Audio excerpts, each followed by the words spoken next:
আসসালামু আলাইকুম। আশা করি সকলেই ভালো আছেন। দীর্ঘদিন পর আরও একটি ভিডিও নিয়ে আসলাম আপনাদের জন্য। তো চলুন আজকে ভিডিওটা আমরা দেখে নিই। আমরা যারা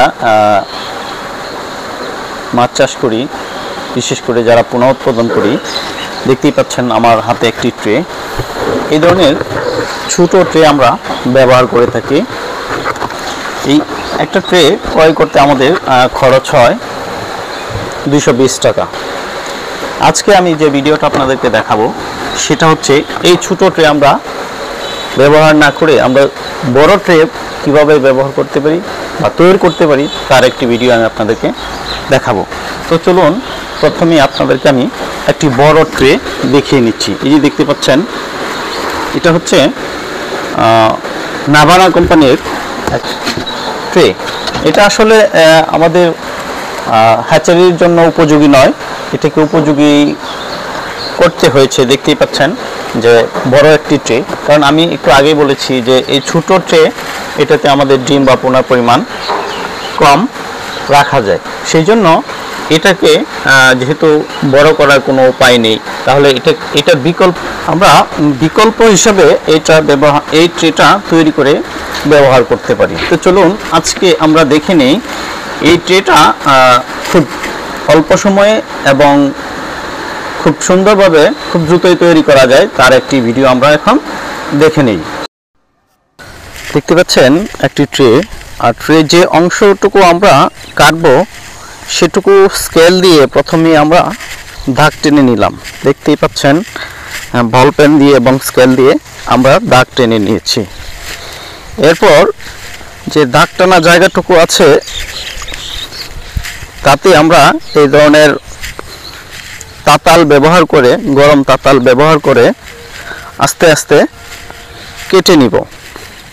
দেখতেই পাচ্ছেন গরম তাতাল দিয়ে কেটে নেওয়া হচ্ছে। এভাবে আস্তে আস্তে আমাদের যে কলম দিয়ে টান দিয়ে আছে সেই বরাবর আমরা কেটে নিব। আপনারা দেখতে পাচ্ছেন আমরা আমাদের ট্রেগুলো ঠিক এভাবেই কেটে নিলাম।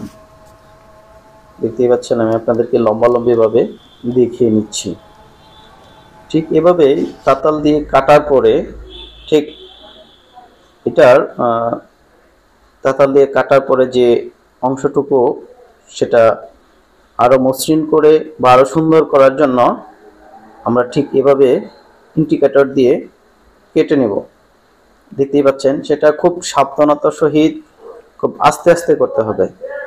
যদি অসাবধানতাবশত করি তাহলে অনেক সময় হাত কেটে যাওয়ার সম্ভাবনা থাকে বা ব্লেড ভেঙে যাওয়ার সম্ভাবনা থাকে, এবং আমাদের যে দাগ বরাবর দেওয়া আছে সেইখানে না কেটে অন্য জায়গায় কেটে যেতে পারে।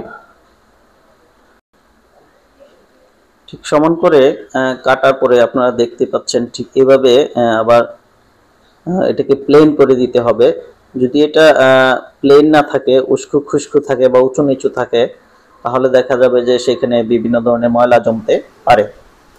আমাদের কাটা শেষ। এখন দেখতে পাচ্ছেন যে আমাদের ট্রের যে পানি বের হয়ে যাওয়ার যে আউটলাইন আছে, যে আমি আপনাদেরকে আরো একটি ট্রে দিয়ে দেখিয়ে দিচ্ছি যে আমরা এই ছিদ্র দিয়ে আমাদের অতিরিক্ত পানি বের হয়ে যায়। ঠিক এরকমই আমরা যে নতুন ট্রে আজকে বানাচ্ছি তারও যে ছিদ্র রয়েছে আমাদের, সেই ছিদ্র দেখতেই পাচ্ছেন যে কিছু নেট দেখতে পাচ্ছেন, এই নেট দিয়ে আমরা সেই রাস্তাটুকু ব্লক করে দিব। শুধু পানি বের হয়ে যেতে পারবে, এখান দিয়ে আর কোনো ডিম বা পোনা বের হতে পারবে না। এই যে নেটগুলো আপনারা দেখতে পাচ্ছেন, এটা একটু কম মোটা এবং ঘন একটি নেট, শুধু পানি বের হতে পারবে। আমি আরো সূক্ষ্মভাবে আপনাদেরকে দেখানোর চেষ্টা করছি। এই যে দেখতে পাচ্ছেন, সর্বশেষ আমরা পেস্টিং ঘাম এবং নেট দেখতেই পাচ্ছেন আমাদের যে ভিতরের অংশ বা ট্রের ভিতরের সাইডে আমরা পেস্টিং ঘাম দিয়ে আমাদের নেটটুকু লাগিয়ে দিয়েছি। এই যে দেখতে পাচ্ছেন, আমি আরো জুম করে দেখানোর চেষ্টা করছি। এখান দিয়ে শুধু পানি বের হবে, কোনো ধরনের ডিম বা পোনা বের হবে না। তে চাইলেই আপনারা খুব সহজেই এভাবেই এই বড় বড় ট্রেগুলা তৈরি করে নিতে পারবেন।